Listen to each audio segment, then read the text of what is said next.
Welcome to our series on St. Matthew's Gospel. We are considering the message that is in chapter 25. And in our last episode, I shared a few things about the 10 bridesmaids. So let me just pull that together so that we can go forward. In this chapter, Matthew is sort of pulling all the strings together, making sure that you have heard everything and that you are ready for the enormity of the events of the Passion of Jesus.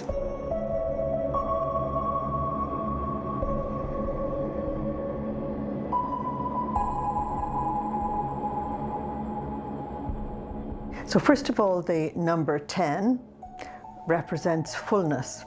That's why God only gave us 10 words. We call them 10 commandments, because it represented everything we needed for our life on earth.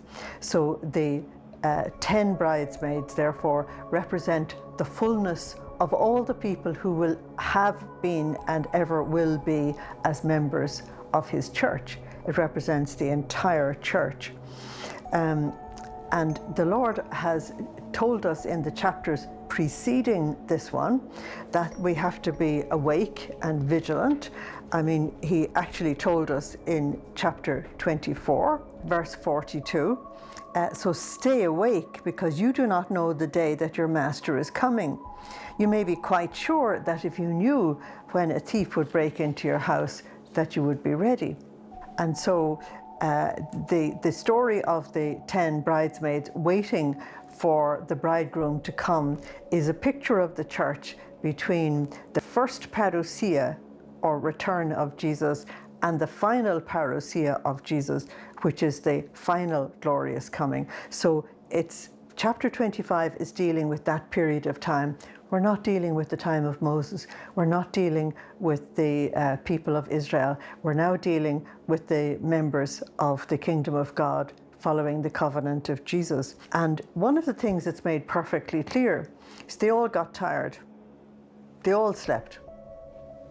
Nobody was staying awake and nobody was vigilant. I mean, this is complete disobedience to Jesus. And when we go into Gethsemane, we'll find that the three famous apostles, Peter, James, and John, they'll sleep through it as well. They won't remain alert and vigilant. And of all the people in the church, you would expect to be ready for the events that were coming. It was those three men, and yet they just didn't grasp it. We get so caught up in the events of everyday life, which Jesus said would happen, because things would be like the time of Noah. And we would become drowsy and asleep. So if in our lives we have not majored on the three great virtues of faith, hope, and love, then if you fall asleep, you are really in dire trouble. Also back in chapter 7, from verse 21, the Sermon on the Mount, and you've noticed that as we have gone along in the Gospel, how often I've had to reference you back to the Sermon on the Mount, because this is Jesus's foundational teaching. Everything is said there. And in this Sermon on the Mount, in chapter 7, from verse 21, Jesus said that when the time comes, and you're talking about the parousia, He said, people will say to me, Lord, Lord. He said, that is not your entry into the kingdom of heaven, because the bridesmaids say, Lord, Lord, open to us. You know us. I mean, we're the friends of the bride. You know us. And this is chapter 25, verse 12. And Jesus said He would reply to them, I tell you solemnly, I don't know you. Now, how does He know us or not know us? So let's come back to chapter 7 again. And He said, the only one who will enter the kingdom of heaven is the one who does the will of my Father in heaven. He said, and many will come to me that day saying, Lord, did we not prophesy in your name? Did we not work mighty miracles in your name? Did we not cast out demons in your name? Aren't they all great works? And I will tell them to their faces, I never knew you. So the absolute bottom line is that we're doing the will of the Father. And in chapter 8, Jesus said, "Those who do the will of my Father are my brother, sister, and mother." Now, watch where that's going. So the disciples who are awake are doing the will of God. They're keeping their spiritual life alive. They're keeping their connection with God alive through prayer and through all the sacraments. And they are ready, therefore, if the Lord calls them. So at the end of this parable of the bridesmaids, in verse 13, we read, "So stay awake, because you do not know the day or the hour." And it stops there. But the end of that sentence is, "of your master's return." So Matthew is giving a solemn warning to the church in every generation, in every country, in all conditions, that we have to be very vigilant and stay awake. Now, it's in this context of needing to be vigilant and staying awake and keeping your spiritual life alive that the parable of the talents is given. And so in the parable of the talents, Jesus said, it's like a man on his way abroad, and he summoned his servants and entrusted his property to them. Now, I love the way that's actually presented, because Jesus is the man on his way to go abroad. He's going to go through the passion, death, and resurrection to the other side, to his Father's kingdom. He's on his way abroad, and he is going to leave all the treasure of the kingdom of God in the hands of his servants. But his servants have different capacities, so they will receive different gifts from the Spirit. They're not all equal, because none of us are equal. We have different levels of intelligence and understanding, and we've different abilities in all kinds of things. So the gift and the challenge is given according to your ability. So there's the Lord reading his disciples very, very well. And so we're told that he actually gave 5 talents to one. Now, you need to know that the talent was the highest piece of currency known in the Roman Empire. And so if you know that, then you know that what was given to this person, 5 talents, is a huge treasure. Huge treasure. There's an awful lot he could do with it. And to another was given 3, and then to another one there was 1. Now, sometimes when we're reading this parable, we think that the man who only got 1 was somehow shortchanged. Absolutely not, because this 1 talent was the highest piece of currency in the Roman Empire. It was a real treasure that was given to him. And the treasure that's given to each of the 3 of them, there are 3 different types of servants of God. Now, we usually get 2, but in this case we're getting 3. And the reason why we're getting 3 in this particular case is that this story follows the rule of 3. And in a story that follows the rule of 3, all the emphasis is on the 3rd one. In my culture, we have a lot of stories about the Englishman, the Scotsman, and the Irishman, and the story is told against the Irishman, because all the emphasis is on the 3rd one.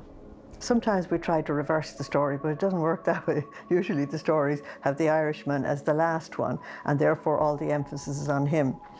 And this is the reason why there's 3 here, while we usually only get an example of 2.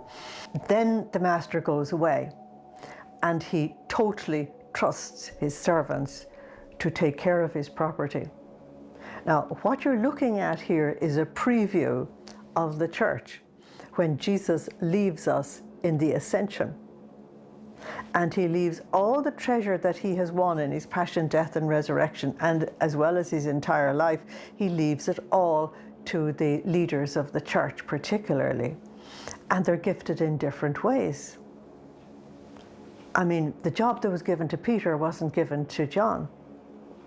And the job given to John wasn't given to Thaddeus. They were given different roles in the kingdom of God, but all of them, in their own way, was called to actually take care of the kingdom of God wherever they were. So eventually the master comes back, and in verse 18 we're told, 3rd one, the one who had received 1 talent, He went away and he dug a hole in the ground and he hid his master's money. Now this is the slothful servant who will not do anything. No matter what you give him, the talent was a huge treasure. No matter what you give him, he's going to make an excuse not to use it. It's the problem of sloth and laziness. It's also the problem of no love for your Lord. And then you're told a long time later, the master returned. So this, you're talking about now the final glorious coming of Jesus and what is going to happen at the end of time. You're no longer talking about the passion, death, and resurrection of Jesus. This is the church on the long haul. And so he calls each one of them and they have to give an account of their stewardship. Now that was perfectly normal, and this is not the only parable in which this kind of story was given to us. We've already had the parable of the wicked husbandmen, which is similar in its background.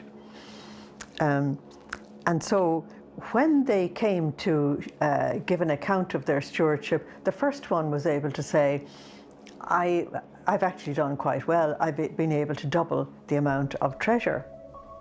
And the second one had exactly the same story. Now there's three only.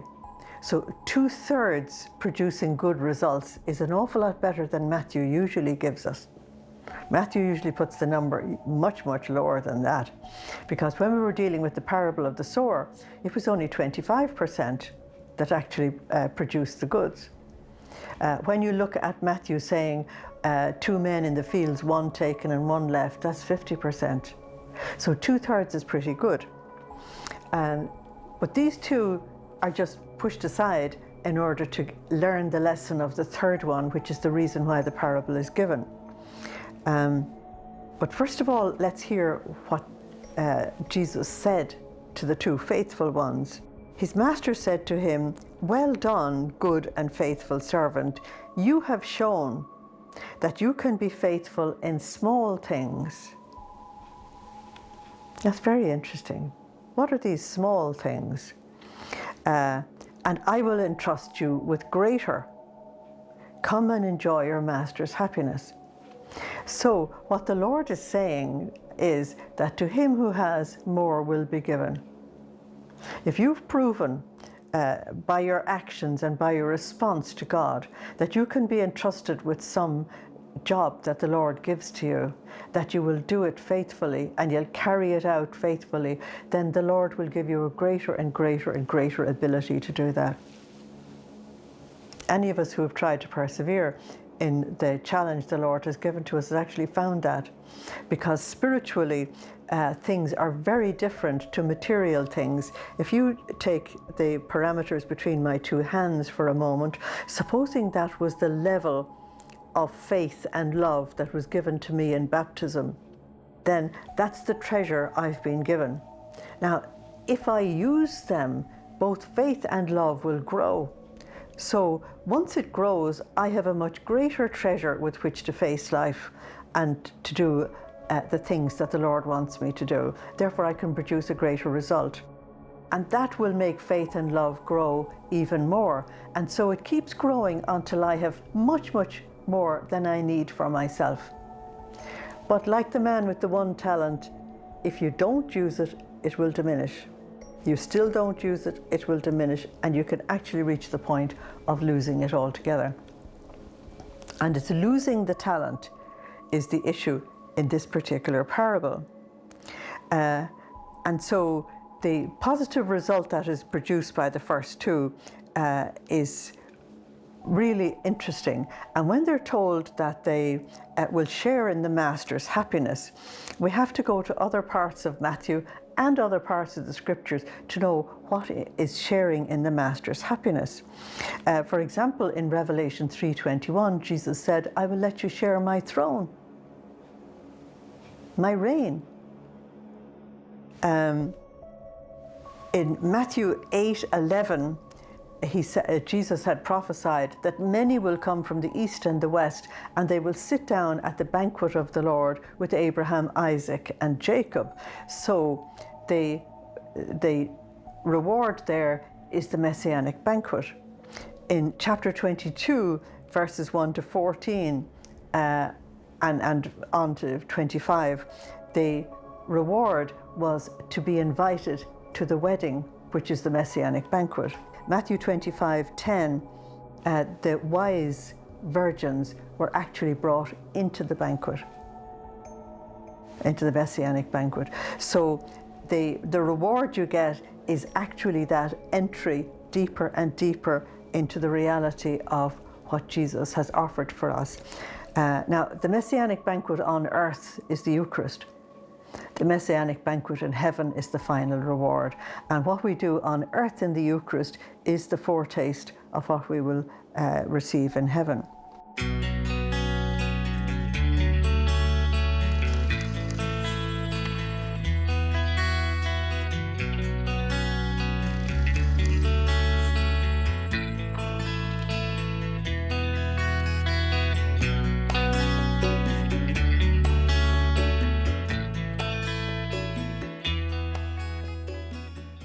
So when you come to the third one, then you find that this one wants to make an excuse for his laziness and his sloth.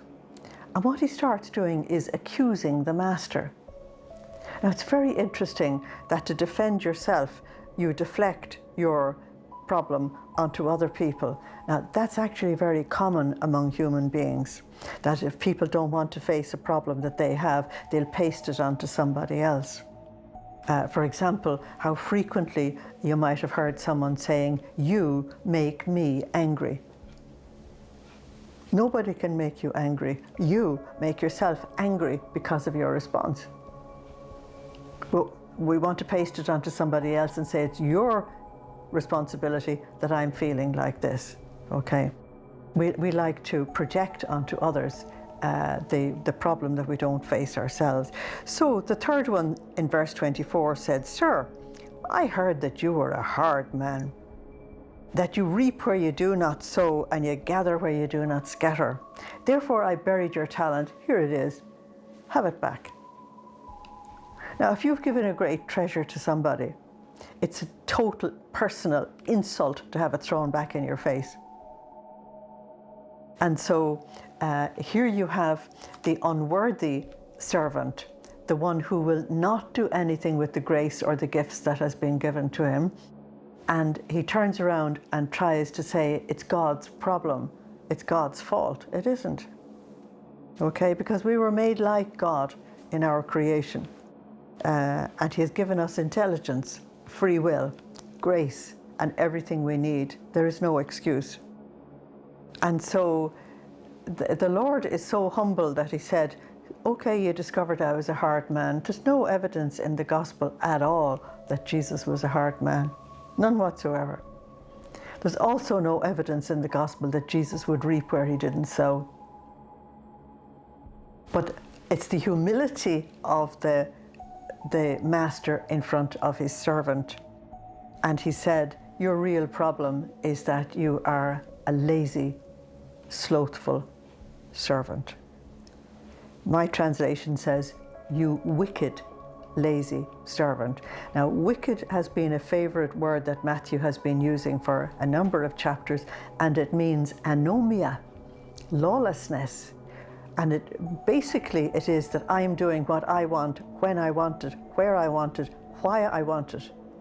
And I will not do your will, particularly if it's God's will. So here you've got a person absolutely against the will of God. Now, Jesus had said in chapter 8, those who do the will of my Father are my mother, sister, and brother. You're going to discover that only the family gets into the house. If you're not the mother or sister or brother, you won't get in. Mishpocha is too precious for that. Mishpocha is the Hebrew word for family. Okay. And so in verse 26, his master replied, verse 28, take the talent from this man and give it to the other one. But everybody else would say, but the other one has already got 10. But the Lord's answer to that would be, and this one will be as safe as those 10. Because he will multiply them. This one is using his gifts, he's using his graces, he's using his life, he's using all the opportunities that's given to him. So this one is not misusing the responsibility that's been given to him. And then we have the teaching, which we've already had in chapter 13, for to everyone who has, more will be given, and he will have more than enough. And from the man who has not, even that which he has will be taken away.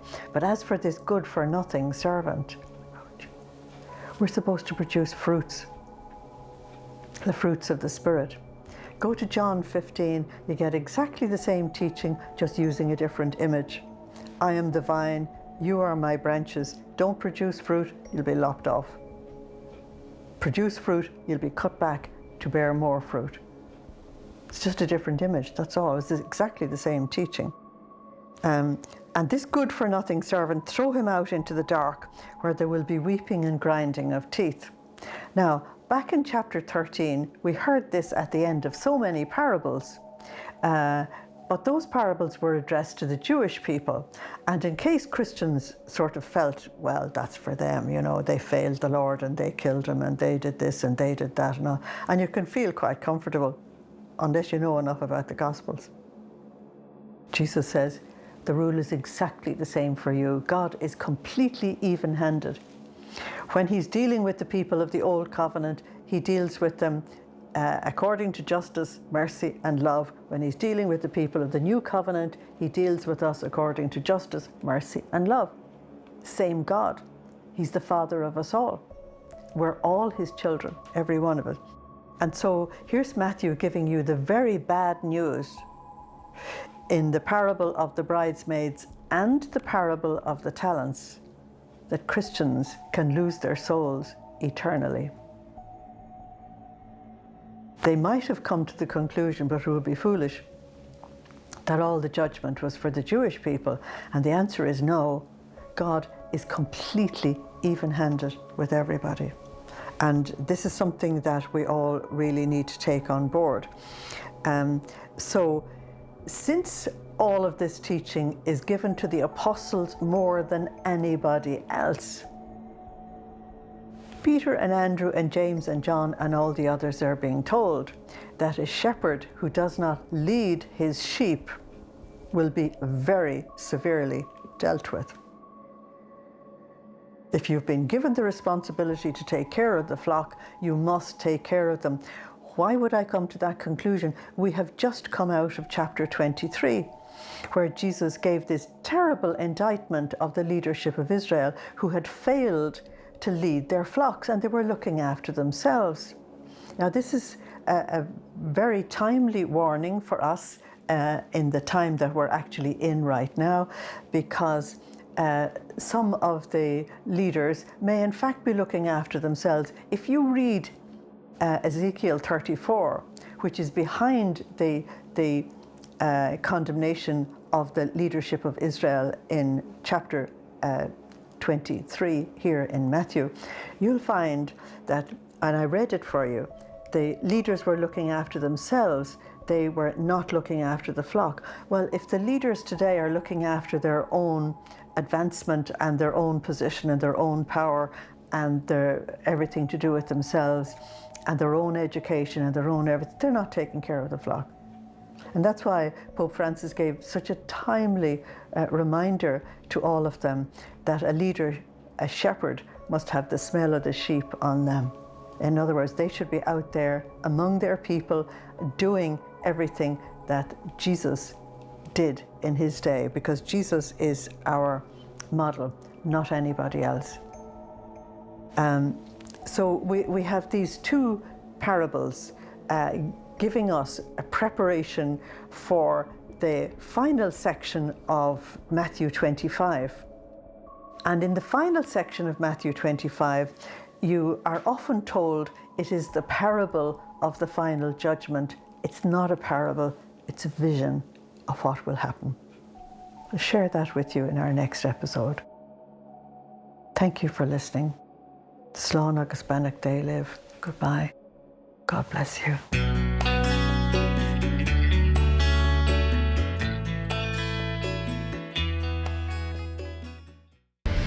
The work of Shalom is an essential part and a powerful part of the work of evangelization, of promoting the objective of sharing the good news of the gospel, the joy of the good news of the gospel and its promise of salvation in this life and beyond death in the new life of the risen Lord. Its evangelization of culture and civilization is a most important objective for the people of God and the church right around the world.